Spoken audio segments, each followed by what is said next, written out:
আশরাফ জাদুঘর চ্যানেলটি সাবস্ক্রাইব করে রাখুন। আসসালামু আলাইকুম ভিউয়ার্স।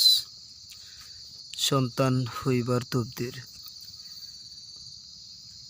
অনেক মহিলা আছে যে তাদের সন্তান হয় না, বা যে কোনো সমস্যার কারণে, যে কোনো আসটের কারণে বা কালের দৃষ্টির কারণে, যে কোনো মেয়ের সমস্যার কারণে আপনার সন্তানাদি হয় না।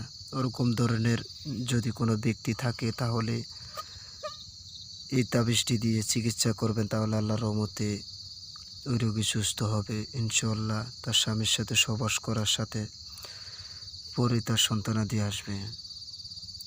এখানে এক এক করে 1 নাম্বার, 2 নাম্বার, 3 নাম্বার পর্যন্ত 3টা তাবিজ আছে।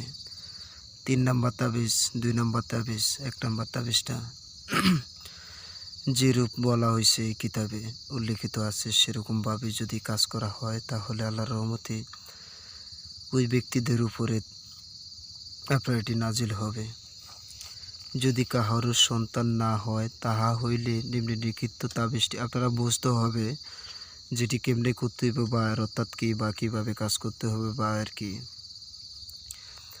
অনেক ক্ষেত্রে দেখা যায় যে কোনো জিনের আসর বা বিভিন্ন কিছুর আসর বা যে কোনো সমস্যার কারণে আপনার মহিলাটি বাজা হয়ে থাকে এবং তার সন্তানাদি হয় না। ওরকম যদি রোগী থাকে তাহলে তার সুস্থ করার জন্য এই তবদিটি করলে তাহলে তার সন্তানাদি হবে। যদি কারোর সন্তান না হয় তাহলে নিম্নলিখিত তাবিজটি 3টি নিম্নলিখিত নিয়মে ব্যবহার করিবে।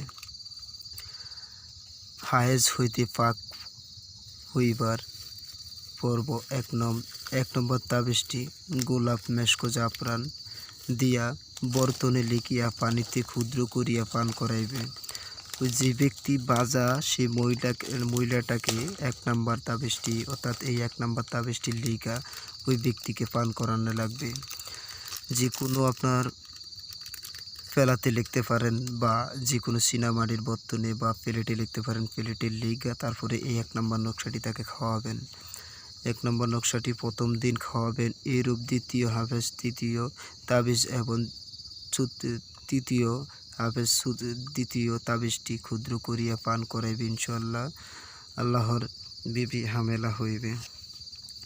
অর্থাৎ আপনার এই প্রথম দিন আপনার যে তাবিজটা খাওয়াবেন সেটা হলো 1 নম্বর তাবিজটা। এই তাবিজটা লিখবেন যে কোনো পেয়ালাতে, নতুন পেয়ালা হইতে হবে বা নতুন প্লেট বা ফ্রিজ হইতে হবে, ফ্রিজে লিখবেন বা প্লেটে লিখতে হবে, একদম কাছের একটা প্লেট নিতে হবে। 1 নম্বর তাবিজটি খাওয়াবেন, পরবর্তীতে পরের দিন আপনার 2 নম্বর তাবিজটা খাওয়াবেন, তারপরে পরের দিন সহবাসের আগে 3 নম্বর তাবিজটা খাওয়াবেন। 3 নম্বর তাবিজ, 2 নম্বর, 1 নম্বর তাবিজ যে কোনো সহবাসের আগে খাওয়ানো লাগবে। খাওয়ায় যদি সহবাস করে তাহলে আল্লাহর রহমতে স্বামী স্ত্রী দুইজনেই আপনার সন্তানাদি জন্মাবে। এতে যদি কোনো মহিলা যদি বাজা থাকে তাহলে আপনারা এই চিকিৎসাটি করান, আল্লাহর রহমতে ওনারা দুইজন সুস্থ হয়ে যাবে। অনেক ক্ষেত্রে দেখা যায় যে মহিলাদের ভিতরে অনেক সমস্যা থাকে, অনেক সমস্যার সম্মুখীন হইতে হয়। যে কোনো জিন পেট ফুসাস যে কোনো কিছুরই আসর লাগানো থাকে, বা যদি মহিলার বেশ কম চলে তাহলে তাদের যে কোনো কালের দৃষ্টি হতে পারে, এবং কালের দৃষ্টি যদি হয় তাদের চোখের কোড়া কালো থাকবে। বিভিন্ন কিছুর আশ্রয় হলে আপনার ওই মহিলাটার বা ওই মেয়েটার চোখের কোড়া কালো হয়ে যাবে।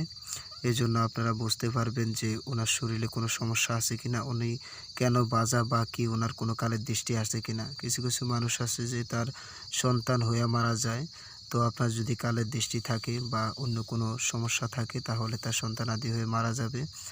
আপনারা বুঝবেন যদি কোনো ব্যক্তির কোনো মেয়ের চোখের কোড়া যদি কালো থাকে তাহলে তার সাথে কালের দৃষ্টি আছে।